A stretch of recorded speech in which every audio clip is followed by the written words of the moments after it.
पाकिस्तान ने नमक हराम अफ़गानों को चंद घंटों में वो सबक सिखाया जिसे वो कभी भूल नहीं पाएंगे। इस दौरान पाकिस्तान ने फितना अल हिंदुस्तान के कौन-कौन से अहम मराकज़ को तबाह किया और वहाँ पर कब्ज़ा किया। इस बारे में आमिर रज़ा से बात करते हैं। आमिर भाई, पाकिस्तान ने मुँह तोड़ जवाब दिया अफ़गान तालिबान को, लेकिन इस दौरान फितना अल हिंदुस्तान के बहुत से अहम मराकज़ को भी तबाह किया गया। उन मराकज़ के बारे में हमारे नाज़रीन को ज़रा बताइएगा। जी बिल्कुल बताना भी चाहिए, लेकिन उससे पहले मैं ख़राज तहसीन पेश करना चाहता हूँ हमारी इंटेलिजेंस एजेंसीज़ को, जिनके पास वो तमाम मालूमात थी कि कहाँ कहाँ पर कौन कौन सी तरबियत गाह खुली हुई है और कहाँ कहाँ पर ट्रेनिंग देकर कैसे तैयार किया जाता है और कैसे लाया जाता है। ये सारे का सारा डाटा पाकिस्तान आर्मी के पास मौजूद था। बैन ऐसे ही जैसे ऑपरेशन संदूर के अंदर हमारे पास वो दुश्मन का तमाम डाटा था, हम पहले से बता देते थे कि अब ये कौन सा मिसाइल चलाने वाले हैं या कौन सा जहाज़ इनका कहाँ से टेक ऑफ करेगा। इसी तरह की सूरत हाल जो थी अफ़गान बॉर्डर पे थी। शायद दुश्मन ये समझ रहा था कि पाकिस्तान के तमाम एजेंसीज़ की आर्मी की तवातर तवज्जो जो है वो भारत की तरफ यानी अपनी मगरबी सरहद पर है और कश्मीर की जानिब है, जहाँ पर भारतीय दूरंदाज काम करते रहे हैं। यहाँ पर इनकी तवज्जो कम है, लेकिन कुर्बान जाएं हमारी इंटेलिजेंस एजेंसीज़ के कि उन्होंने अपना पेपर वर्क मुकम्मल कर रखा था। और ये एक बड़ी बात है कि आपको पता हो कि आपका टारगेट कहाँ पर मौजूद है और कौन है। ये वो जंगी हिकमत अमली है जिसमें पाकिस्तान ने ऑपरेशन संदूर में भी कामयाबी हासिल की थी और इस ऑपरेशन तंदूर में भी कामयाबी हासिल की। अब आ जाए कि कहाँ कहाँ पर उनके कैंप थे। देखें, दो तो उनके बटालियन हेड क्वार्टर्स थे। अब बटालियन हेड क्वार्टर जहाँ पर एक बटालियन फ़ौज मौजूद होती है, उस फ़ौज की मौजूदगी में वहाँ पर तरबीती कैंप चलाए जा रहे थे फितना हिंदुस्तान के, और उसके लिए सारे का सारा पैसा जो था वो हिंदुस्तान से ट्रांसफ़र किया जाता था उस तजारत के ज़रिए, जो कि नाम नहाद तजारत थी, लेकिन उसके पीछे असल में इन कैंप्स को चलाना था। यहाँ पर टीटीपी के लोगों को तैयार किया जाता था, फितना हिंदुस्तान और खवारजी ग्रुप जो थे उनको तैयार किया जाता था। एक तो मैंने आपको बता दिया कि इनका दुरानी जो था हेड क्वार्टर था, ये बटालियन हेड क्वार्टर था, और ये दूसरा कनेक्टिंग समझे बेस था।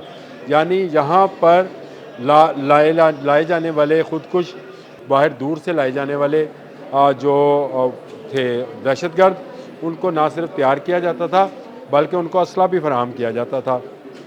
ये हेड क्वार्टर भी था। इसके साथ साथ गजनाली हेड क्वार्टर भी था।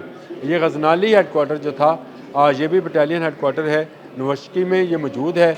और इस बटालियन हेड क्वार्टर के अंदर भी इसी तरह का कैंप था। एक बलूचिस्तान के लिए काम कर रहा था, एक खैबर पख्तूनख्वा के लिए काम कर रहा था।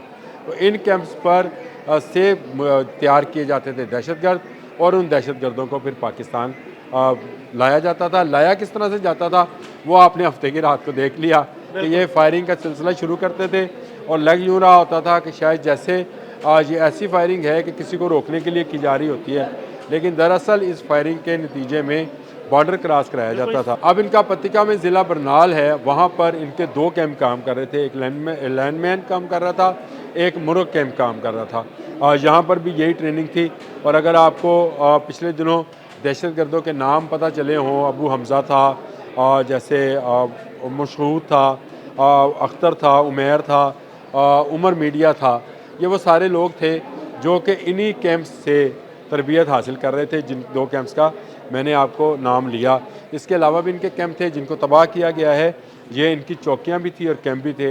यानी ये कैंप फिर मरहलावार चलते हैं। बटालियन हेड क्वार्टर के बाद इनकी चौकियाँ शुरू होती थी, तो एक जगह से दूसरी जगह मुंतकिली जो थी वो आसान थी। और दिलचस्प बात यह है कि ज़्यादातर लोगों को अफ़गान फ़ौजी वर्दियों में ट्रैवल कराया जाता था, और उसकी बड़ी वजह यह है कि हमारा अफ़गानिस्तान के साथ, अफ़गान फ़ौज के साथ कोई क्लैश नहीं रहा।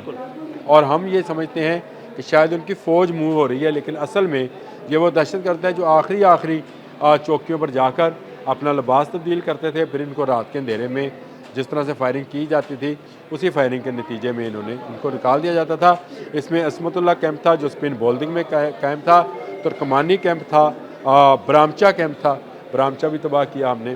तो ये तमाम कैंप्स हैं जिन पर पाकिस्तान ने ताक कर गोले बरसाए और इनको नीस्तो नबूद कर दिया, तबाह कर दिया और इन पर कब्ज़ा कर लिया। ये असल में वो तरबियत गाहें थी, वो स्कूल्स थे जहाँ पर दहशत गर्दी की तरबियत दी जाती थी।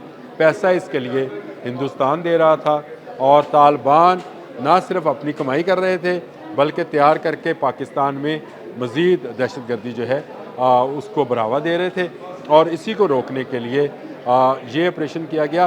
दिलचस्प बात है अदील भाई कि ये खैबर पख्तूनख्वा और बलूचिस्तान में बैक वक्त इन्होंने गोलाबारी तो नहीं, फायरिंग शुरू की थी। फायरिंग शुरू की उसके बाद इन्होंने रॉकेट लॉन्चर्स का इस्तेमाल शुरू किया, शहरी आबादी को निशाना बनाया, डाइवर्ट करने की कोशिश की कि पाकिस्तानी फ़ौज जो सरहदों पर चौकस थी उसको डाइवर्ट किया जाए कि शहरी आबादियों की तरफ उनकी तवज्जो जाए और हम भी उसके नतीजे में शहरी आबादियों को निशाना बनाएं।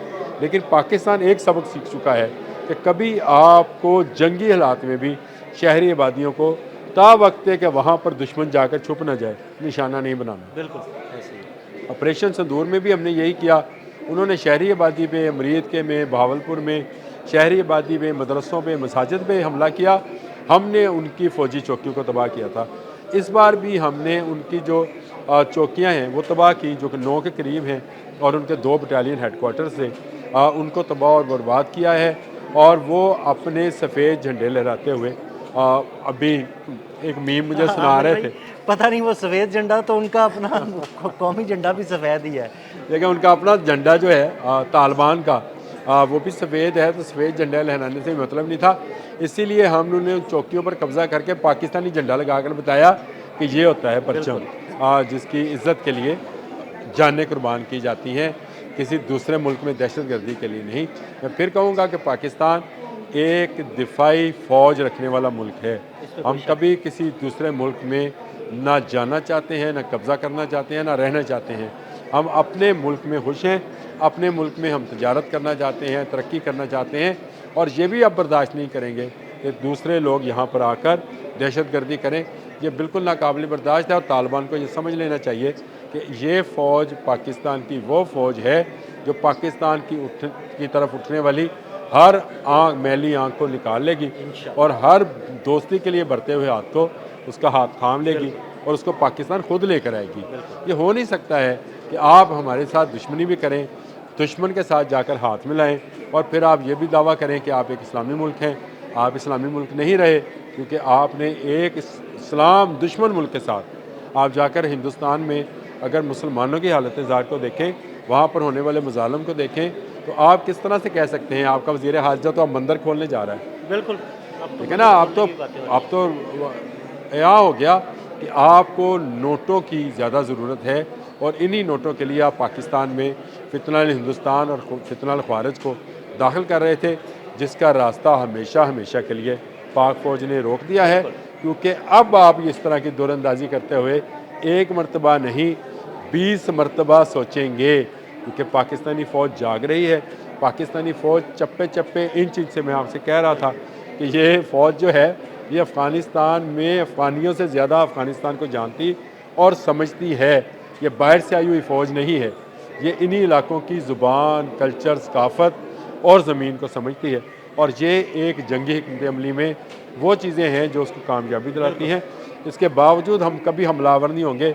हाँ, हमारी तरफ जो आएगा उसको हम मारेंगे। बिल्कुल, बहुत शुक्रिया आमिर भाई। जी बिल्कुल, आमिर रज़ा ने बड़ी तफसील के साथ आपको उन चौकियों के बारे में बताया जहाँ पर उनके मराकज़ कायम थे फितनाल हिंदुस्तान के। अदील अहमद और आमिर रज़ा को इजाज़त दीजिएगा। अल्लाह हाफ़िज़।